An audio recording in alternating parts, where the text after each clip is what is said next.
మన పక్షంగా ఆయన యుద్ధం చేస్తాన్నాడు. ఏ పరిస్థితుల్లో దేవుడి వాగ్దానాన్ని ఇజ్రాయేలుకు మోషే అనే ప్రవక్తకు అనుగ్రహించారంటే, ఒక గొప్ప యుద్ధంలో వారి వెనక శత్రువులు వీరికంటే బలవంతులైన వారు ఈటలతో ఆయుధాలతో పరిగెత్తుకుంటూ వస్తున్నారు, రథాల మీద వస్తున్నారు. ఇజ్రాయేల్ చేతిలో యుద్ధం చేయడానికి ఏమీ లేదు. పిల్లలు తల్లులు కుటుంబాలుగా వీరు ప్రయాణం చేసి వెళ్తున్నారు. యుద్ధం చేసే శక్తి వీరికి లేదు. ఆ దినాల్లో ప్రపంచంలోనే బలమైన సైన్యం ఫరో సైన్యం. ఇజ్రాయేల్కి వేరే మార్గం లేదు. ముందుకు పోదామంటే పెద్ద సముద్రం, వెనక్కి పోదామంటే శత్రువు, ముందు నుయ్య వెనక గొయ్య అనే పరిస్థితి.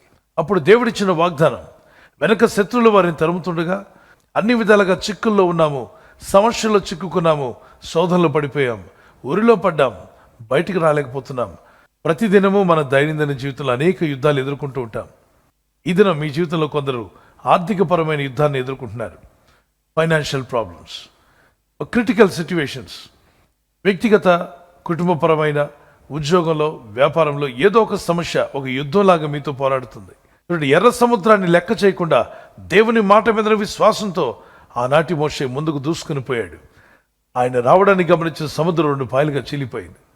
దేవుని వాగ్దానాన్ని నమ్మాడు, ముందుకు వెళ్ళాడు, సముద్రంలోనే మార్గం చూపించాడు దేవుడు. శత్రువులైన ఐగుప్తు సైన్యం ఇజ్రాయేల్ మీద పడకుండా ఒక పెద్ద అగ్నిస్తంభం వారిని ఆపివేసింది. మీ జీవితంలో అన్ని దారులు మూసుకుపోయా? ఈ దేవుడైన ప్రభు దగ్గర మొరపెట్టు. అద్భుతమైన దారి దేవుడు నీకు చూపించబోతున్నాడు. అద్భుతమైన మార్గం మీ కొరకు తెరవబడబోతుంది. ఎక్కడ మార్గం లేదు అక్కడ మార్గం తెరిచేవాడు, ఎక్కడ దారి లేదు అక్కడ దారి చూపువాడు, మూయబడిన ద్వారాన్ని తెరవగలడు. నేను ఎదుర్కొంటున్న ఈ యుద్ధంలో మీరే మాకు సహాయం చేయాలి అని దేవుని సన్నిధిలో మొరపెట్టండి, ప్రార్థించండి. ఆయన తన దూతలను పంపిస్తాడు. మీరు ఎదుర్కొంటున్న ఈ శోధనను, ఈ యుద్ధాన్ని తప్పక మీరు యేసు నామములో జయిస్తారు. జయం మీదే. నమ్మండి, విశ్వాసం కలిగి ఉండండి. మీరు ఎదుర్కొనే ప్రతి సమస్యలో యేసుక్రీస్తు నామములో మీకు జయము కలుగునుగాక.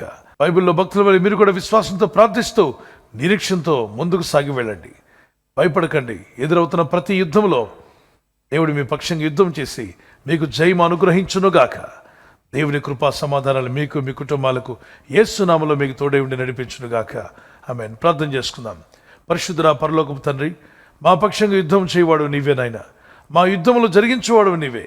ఈరోజు నీ ప్రజలమైనటువంటి మాకు ఎదురవుతున్న ప్రతి శోధన సమస్యలను, ఎటువంటి యుద్ధమైనా మీరు మా పక్షంగా యుద్ధం చేయబోతున్నారు, మాకు జయం ఇవ్వబోతున్నారన్న విశ్వాసము, నిరీక్షణ కలిగి ప్రార్థనతో ముందుకు సాగే కృపను దయచేయండి. ఎదురవుతున్న సమస్యలు చూసి భయపడి బెదరక నిర్భయంగా నిలబడే కృపను మాకు దయచేయండి. నిబ్బరమైన మనసు మాకు ఇవ్వండి. ధైర్యం గల హృదయాన్ని మాకు ఇవ్వండి.